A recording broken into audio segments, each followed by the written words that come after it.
here in Central Square, just north of Brewerton Speedway, with a guy who is now 1-for-1 at Can Am Speedway. Tyler Corcoran comes in as the defending champion at the track. He got off to a good start on Friday. I could hear the groan as he set fast time, won his heat race, drew the pole, went out and won. Tyler Corcoran with us right now. That is the car that did it, by the way. That's right behind him. Tyler, how we doing? Good, Doug. How are you? Good. So was I right? Was there a little bit of a groan when they redrew for that?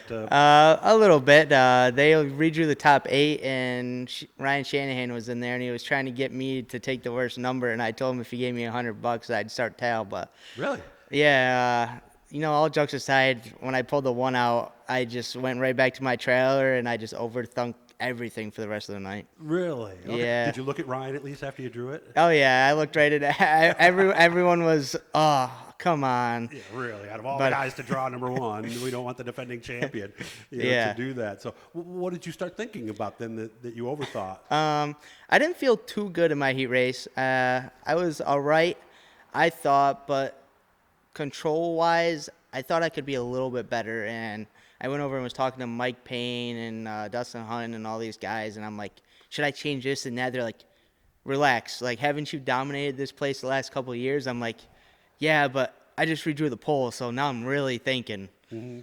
And I just honestly, I left the car exactly how it was all night long. I just changed tires, got real low on stagger, and just went out and just ran my race. And I've talked to enough guys to know that if you do have a setup that tends to be working, the last thing you want to do is go change a bunch of things. Yeah, exactly. Like you said, I set fast time in my time trial and won the heat race. I pulled away a little bit in the heat race, so that was kind of like all right, let's not do anything here. And we were, I think, one of the top 3 fastest cars in all the heat races. So it's a pretty good feeling going later into the night now, knowing that I redrew the pole just to leave everything alone. Talked to a lot of the veterans. They say that once you have that good baseline, you guys have heard this before on my channel, all you got to do is just adjust stagger as you need to in gearing. So are you at that point already in the season that you think that pretty much no matter where you go from here, you should be good? I think we'll be all right.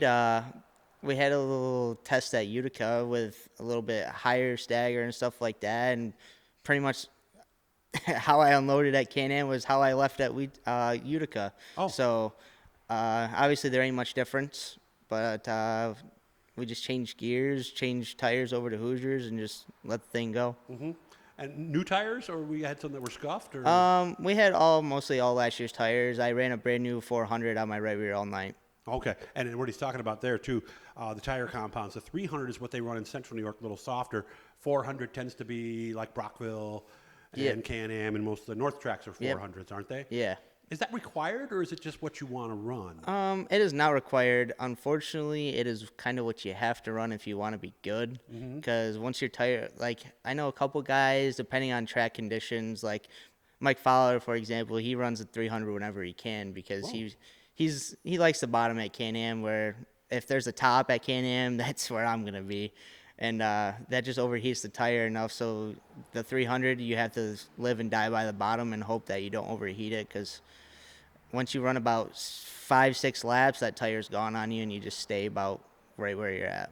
So if I ran a bottom and I really heated it up and a caution came out, would that be a more likely to seal over scenario too? A little bit, depending on how you react during the caution, if you scuff your tires or not. Which I know a lot of guys like running their 300 sometimes in the feature, and they pray for a bunch of yellows because obviously that's going to help them out a lot. Right.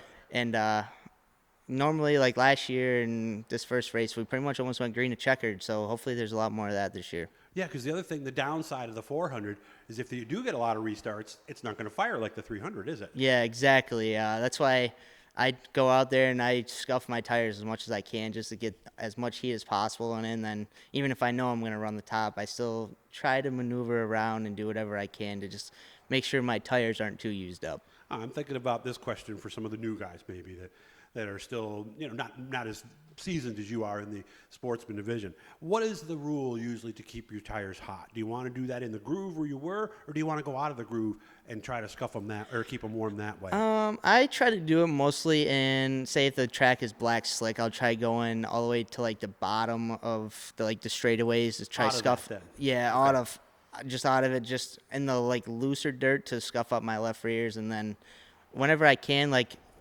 if I'm on the bottom, I'll just scuff my right rear up through all the slick and just get it hot, whatever. I don't think it really makes too much of a No? difference, but some guys have their preferences. Okay. And is that something too when you're first learning, like even just to keep the heat in there? That's got to be something you learn over time. How do you know?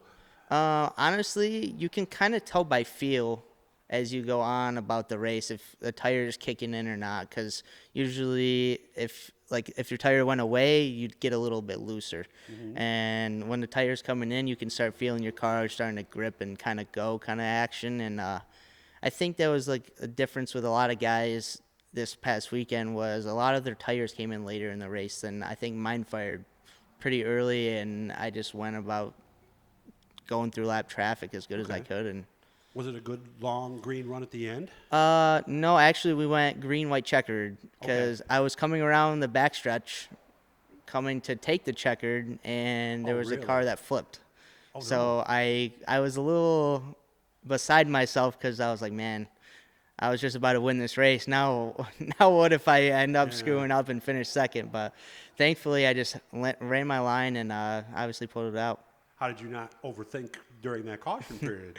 I was a little bit, and then Gavin Isley and I are good buddies. He was in second. He pulled up next to me under the red and started waving at me. So then I was like, all right, Tyler, you just got to be cool and calm and just run the exact same lines that I was throughout lap traffic. And I knew that the bottom was the place to be, and it would take a really major screw up out of me in order for him to go by. Okay. Looking at the car here, I was joking with you. It looks like I could go to a show today, except for one little thing on the front bumper. You got caught up in traffic a little bit? Yeah, I was anticipating to push this guy through the bottom so he would miss the corner so I could sneak under him easily. And he let off a little bit earlier than I thought he was going to. And, boom. Yeah, smoked him pretty good. But, I got by him, and then, yeah. Okay. We're airing this on, let me think, I'm trying Tuesday. Tomorrow is practice at Brewer, and I would imagine since we have a winning race car, we're not in a hurry to do a practice. Yeah, no, I was thinking about it, just try out a few more things. But like you said, we've gotten a third and now a win with this car, so I think we're pretty comfortable. Yeah, and 2 shows this weekend. Yep. Obviously, again, right back at Can Am, and then Land of Legends on Saturday. Okay, Atlanta Legend will be your weekly home? Yep. Okay. Set up that much different from Friday? No. When I ran there 2 years ago, I pretty much, believe it or not, either left the car in the trailer from Friday night and just went racing Saturday, or depends on how Friday goes, I'll unload and wash it and do a bunch of little maintenance stuff in order to get a little bit more prepared for Saturdays. So if you're good at Can Am and you're coming to Canandaigua, don't touch a darn thing. Huh? Pretty much. I just changed gears. The gearing is about 10 points difference, and that's about the only thing we do. Okay. Well, hey, thanks for making time for me. He's working on tires when I got up here today, and boy, that cold front came through here, man. It went from like 70 to 54 degrees like that, Yeah, earlier I was thinking about going golfing, but oh, yeah? now it's a little sketchy looking outside. Where do you golf? Right up the road here, we got a couple courses. I go there. I think I go golfing more than I work on my race cars. To be honest with you. Oh, yeah, okay. So I think everyone in my family could tell you that too. So if I'm looking for somebody to golf with on Tuesday afternoon, I should call you. Probably, I would most likely be available. Yeah. What is it? Greens at Beaumont. Is that Yep, the one? there's a couple of them. Yep, that one's right here on 11. Mm-hmm. Yeah, and the nice thing about that is if you're a little wild on your drives, you're not going to lose a lot of balls, right? Exactly. You can play from the other fairway. Exactly. You do a lot of that then? No, actually, I'm actually a pretty good golfer. Really? Why? What will you shoot at Beaumont? Probably, I'm about like a 9-10 handicap, so. So you're going to shoot in the low 80s, huh? Yeah, low 80s. Really? Yeah. Okay, all right. Although those greens always seem very slow to me. Yeah. Compared to a lot of other Yeah, they places. are. They're First few putts are like I get halfway there and go, what? yeah, and they're pretty flat too. Yes, they are. But a good place to go, guys, if you're off on your game, like we said, and you need to worry about your accuracy off the tee or on your long irons, it's a great place to go. Oh, 100%. I'll talk to you soon. Maybe we'll hit some balls around this summer, okay? Sweet. Guys, make sure to turn on the notifications. Subscribe if you haven't done so yet.